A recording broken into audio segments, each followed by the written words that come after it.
সকালের সংবাদে আপনাকে স্বাগতম। প্রথমেই জানিয়ে দিচ্ছি সংবাদ শিরোনাম। ফেব্রুয়ারির প্রথমার্ধে জাতীয় নির্বাচনের দিনই হবে গণভোট। জাতির উদ্দেশ্যে ভাষণে কথা জানিয়েছেন প্রধান উপদেষ্টা ডক্টর মোহাম্মদ ইউনূস।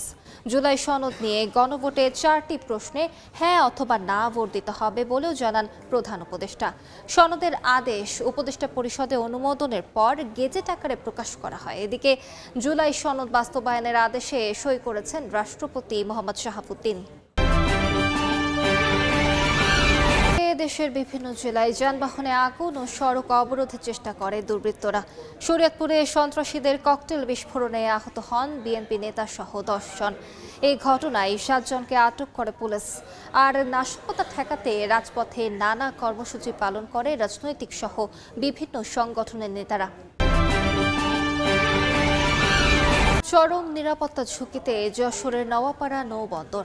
নোঙর করা জাহাজে রাতের আধারে বাড়ে মাদকসেবী ও সন্ত্রাসীদের আনাগোনা। প্রায়ই ঘটে চুরি ছিনতাইয়ের মতো ঘটনা। এতে চরম নিরাপত্তাহীনতায় জাহাজের মাস্টার, সুকানি ও কর্মচারীরা। বিষয়টি নিয়ে উদ্বিগ্ন বন্দর কেন্দ্রিক ব্যবসায়ীরা। বাগেরহাটে 170টি সরকারি প্রাথমিক বিদ্যালয় ভবন জরাজীর্ণ ও ঝুঁকিপূর্ণ হয়ে পড়েছে। স্কুল ভবনের পিলারে বড় বড় ফাটল ও ছাদের পলেস্তারা খসে পড়েছে। ঝুঁকি আর আতঙ্কের মধ্যেই এসব ভবনে চলছে পাঠদান। এবার শুনবেন বিস্তারিত। ডক্টর মোহাম্মদ ইউনূস। জাতীয় ঐকমত্য কমিশনের দীর্ঘ আলাপ আলোচনার পর জুলাই জাতীয় সনদ তৈরি হয়। গত 17 অক্টোবর জাতীয় সংসদের দক্ষিণ প্লাজায় জুলাই সনদে স্বাক্ষর করে রাজনৈতিক দলগুলো। এরপর সনদ বাস্তবায়ন প্রক্রিয়া ও গণভোট নিয়ে শুরু হয় রাজনৈতিক দ্বন্দ্ব। জাতীয় ঐকমত্য কমিশনের সুপারিশকৃত প্রক্রিয়া নিয়ে তীব্র বিরোধিতা শুরু করে রাজনৈতিক দলগুলো। জাতীয় নির্বাচনের আগেই গণভোট আর সনদের আইনি ভিত্তির দাবিতে রাজপথের কর্মসূচি পালন করছে জামায়াত সহ 8 দল। বৃহস্পতিবার সকালে প্রধান উপদেষ্টার কার্যালয়ে উপদেষ্টা পরিষদের বৈঠক অনুষ্ঠিত হয়। প্রধান উপদেষ্টা ডক্টর মোহাম্মদ ইউনূসের সভাপতিত্বে বৈঠকে উপস্থিত ছিলেন অন্যরাও। সেখানে জুলাই জাতীয় সনদ বাস্তবায়ন আদেশ 2025-এর অনুমোদন দেয় উপদেষ্টা পরিষদ। এর আগে এদিন দুপুরে সনদের সারসংক্ষেপ স্বাক্ষর করে রাষ্ট্রপতির কাছে পাঠানো হয়। পরে সনদে স্বাক্ষর করেন রাষ্ট্রপতি মোহাম্মদ শাহাবুদ্দিন। পরে সব আলোচনা সমালোচনা উপেক্ষা করে এগিয়ে আসে অন্তর্বর্তী সরকার। বৃহস্পতিবার দুপুরে জাতির উদ্দেশ্যে ভাষণ দেন ডক্টর মোহাম্মদ ইউনূস। 13 মিনিটের সংক্ষিপ্ত ভাষণে প্রধান উপদেষ্টা জানান 2026 সালের ফেব্রুয়ারির প্রথমার্ধে জাতীয় নির্বাচন ও গণভোট একই দিনে অনুষ্ঠিত হবে। গণভোটে 4টি প্রশ্নে হ্যাঁ না অপশনে উত্তর নেওয়া হবে। আমরা সকল বিষয় বিবেচনা করে সিদ্ধান্ত নিয়েছি যে আগামী জাতীয় সংসদ নির্বাচনের দিনেই গণভোটের আয়োজন করা হবে। জাতীয় নির্বাচনের মতো গণভোটও ফেব্রুয়ারির প্রথমার্ধে একই দিনে অনুষ্ঠিত হবে। সনদের প্রয়োজনীয়তা, নীতি ও লক্ষ্য নিয়ে রাজনৈতিক দলগুলোর মধ্যে বড় ধরনের কোনো মতবিরোধ নেই উল্লেখ করে ডক্টর মোহাম্মদ ইউনূস বলে, এতে এগিয়ে যেতে সাহসী হবে জাতি। রাজনৈতিক দলগুলোর প্রকাশ্য বক্তব্য যতখানি পরস্পর বিরোধী অবস্থানে আছে বলে মনে হয়, জুলাই সনদ সঠিকভাবে বিশ্লেষণ করলে ততখানি মত পার্থক্য দেখা যায় না। এটি আমাদের অনন্য অর্জন। এতে জাতি এগিয়ে যেতে সাহসী হয়। লিখিত বক্তব্যে প্রধান উপদেষ্টা বলেন, আগামী সংসদে একটি সংবিধান সংস্কার পরিষদ গঠিত হবে, যারা 180 দিনের মধ্যে সংবিধান সংস্কার করবে এবং 30 দিনের মধ্যে সংসদে উচ্চ কক্ষ গঠন করবে। গণভোটের সংখ্যাগরিষ্ঠ ভোট হ্যাঁ সূচক হলে আগামী সংসদ নির্বাচনে নির্বাচিত প্রতিনিধি নিয়ে একটি সংবিধান সংস্কার পরিষদ গঠিত হবে। এই প্রতিনিধিগণ একই সাথে জাতীয় সংসদের সদস্য হিসেবে দায়িত্ব পালন করবেন। পরিষদ তার প্রথম অধিবেশন শুরুর তারিখ হতে 180 কার্যদিবসের মধ্যে সংবিধান সংস্কার করবে। সংবিধান সংস্কার সম্পন্ন হওয়ার পর 30 কার্যদিবসের মধ্যে সংসদ নির্বাচনে প্রাপ্ত ভোটের সংখ্যানুপাতে উচ্চকক্ষ গঠন করা হবে। এর মেয়াদ হবে নিম্নকক্ষের শেষ কার্যদিবস পর্যন্ত। দেশ জাতির বৃহত্তর স্বার্থে এই সিদ্ধান্ত রাজনৈতিক দলগুলো মেনে নেবে বলে আশাবাদ ব্যক্ত করে প্রধান উপদেষ্টা বলেন, এর মাধ্যমে এক নতুন বাংলাদেশের যাত্রা শুরু হলো।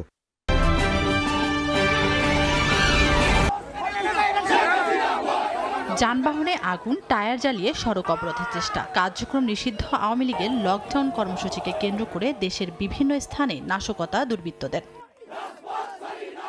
বৃহস্পতিবার সকালে পদ্মা সেতুর জাজিরা প্রান্তের ঢাকা-ভাঙ্গা এক্সপ্রেসওয়ে অবরোধের চেষ্টা করে দুর্বৃত্তকারীরা। এ সময় ট্রাকে আগুন দেওয়ার পাশাপাশি ককটেল বিস্ফোরণ ঘটায় তারা। এতে শিবচর বিএনপির নেতাসহ 10 জন আহত হন। তাদের মধ্যে 4 জনের অবস্থা আশঙ্কাজনক। সড়কে গাছের গুঁড়ি ফেললে 2 ঘণ্টা বন্ধ থাকে যান চলাচল। এই ঘটনায় 3 জনকে আটক করে পুলিশ। কতিপয় দুষ্কৃতিকারী থানার অফিসার ইনচার্জের গাড়িতে হাত বোমা নিক্ষেপ করলে প্রাণ বাঁচাতে পিছু হটলে ট্রাকে অগ্নিসংযোগ করে মুন্সিগঞ্জের ভবেরচর এলাকায় দাঁড়িয়ে থাকা একটি ট্রাকে আগুন দেয় দুর্বৃত্তরা। মাদারীপুরে ঝটিকা মিছিল নিয়ে ঢাকা-ভাঙ্গা এক্সপ্রেসওয়ে অবরোধের চেষ্টা করে নিষিদ্ধ ছাত্রলীগের নেতাকর্মীরা। এ সময় চিনি বোঝাই ট্রাকে আগুন ও পুলিশের গাড়ি ভাঙচুরের ঘটনা ঘটে। ফরিদপুরের ভাঙ্গায় মহাসড়ক অবরোধ করে আওয়ামী লীগ নেতাকর্মীরা। এ সময় মহাসড়কে গাছের গুঁড়ি ও টায়ার জ্বালিয়ে বিক্ষোভ করেন তারা। ভোরে গোপালগঞ্জে একটি সরকারি যানে আগুন দেওয়া হয়। এছাড়া গভীর রাতে সদর উপজেলার গ্রামীণ ব্যাংক উলপুর শাখার ভবন লক্ষ্য করে পেট্রোল বোমা ছোড়ে সন্ত্রাসীরা। তবে ব্যাংকের কোনো ক্ষয়ক্ষতি হয়নি। এদিকে দুপুরে ভাঙ্গায় মহাসড়কের পাশে একটি লাগেজ থেকে 32টি পেট্রোল বোমা উদ্ধার করা হয়। পেট্রোল বোমা সদৃশ্য বস্তু আছে, কে বা কারা ফেলে রেখে গেছে এটা আমরা অনুসন্ধান করতেছি। এদিকে কার্যক্রম নিষিদ্ধ আওয়ামী লীগের লকডাউন কর্মসূচি ঠেকাতে মাঠে শক্ত অবস্থানে ফ্যাসিস্ট বিরোধী বিভিন্ন রাজনৈতিক দল। চট্টগ্রাম বিশ্ববিদ্যালয় ও মহানগরীর বিভিন্ন পয়েন্টে অবস্থান নেয় বিএনপি, জামাত ও এনসিপি। আজকে অস্থিতিশীল করার জন্য অনলাইনে অফলাইনে ছাত্রলীগ ইন্ধন যোগাচ্ছেন। পরিষ্কার ভাষায় বলছে, আমরা চাই আইন অনুরোধ একটা ব্যবস্থা গ্রহণ করা হোক। রংপুর, বরিশাল, সিলেট ও খুলনা সহ সব বিভাগীয় ও জেলা শহরগুলোতে প্রতিবাদ মিছিল করে বিএনপি, জামাত সহ অন্যান্য দলগুলোর নেতাকর্মীরা। তাদের সঙ্গে যোগ দেন শিক্ষা প্রতিষ্ঠানের শিক্ষার্থীরাও। ফ্যাসিস্ট আওয়ামী লীগের নৈরাজ্য ঠেকাতে মাঠে থাকার হুঁশিয়ারি তাদের। পাশাপাশি জুলাই গণহত্যার দায়ে স্বৈরাচার শেখ হাসিনা ও দোসরদের সর্বোচ্চ শাস্তির দাবি করেন। সকল প্রকার সন্ত্রাসী কর্মকাণ্ড আমরা রুখে দেব ইনশাআল্লাহ। উনি স্বৈরাচার আওয়ামী লীগের বিরুদ্ধে আমরা সবাই এক। নৈরাজ্যের বিরুদ্ধে আমরা সজাগ আছি, দেশবাসী সজাগ আছে, সবাই আমরা সচেতন আছি, কাউকেই নৈরাজ্য করতে দেওয়া হবে না। লকডাউন ঘিরে নেওয়া হয় নজিরবিহীন নিরাপত্তা ব্যবস্থা। গুরুত্বপূর্ণ পয়েন্টে মোতায়েন করা হয় পুলিশ, সেনাবাহিনী ও গোয়েন্দা সংস্থার সদস্যদের। যে কোনো অপ্রীতিকর পরিস্থিতি এড়াতে জেলা শহরের পাশাপাশি মহাসড়কগুলোতেও টহল জোরদার করে আইনশৃঙ্খলা বাহিনী। যশোরের নাওয়াপাড়া নৌবন্দরে বছরে 5,000-এর বেশি বার্জ, কার্গো লাইটার জাহাজ ফেরে। মোংলা বন্দর থেকে আসা এসব জাহাজে থাকে সার, গম, কয়লা, পাথর সহ বিভিন্ন পণ্য।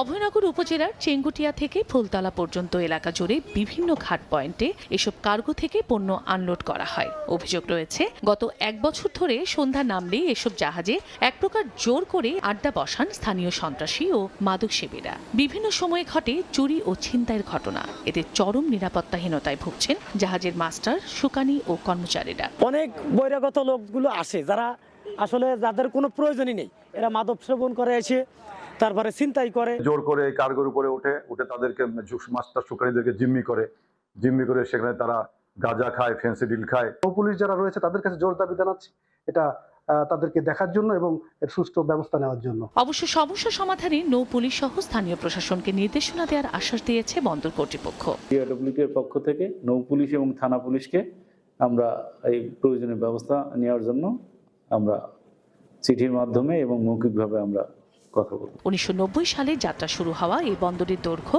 12 কিলোমিটার। 3 যুগ পার হলেও এ বন্দরের অবকাঠামোগত কাঙ্ক্ষিত উন্নয়ন হয়নি বলে অভিযোগ বন্দর ব্যবহারকারীদের। ছাদে ও দেয়ালে ফাটল, খসে গেছে পলেস্তারা, বের হয়ে গেছে রড। সামান্য বৃষ্টিতেই ছাদ চুইয়ে পানি পড়ে। এই চিত্র বাগেরহাট সদরের চিতলি বালিকা সরকারি প্রাথমিক বিদ্যালয়ের। ঝুঁকিপূর্ণ এ ভবনে অফিস কক্ষে বসেন শিক্ষকরা। আর মাঠের দক্ষিণ পাশে ছোট্ট একটি টিনশেড ঘরে পর্দার পার্টিশনে 3টি শ্রেণীকক্ষ।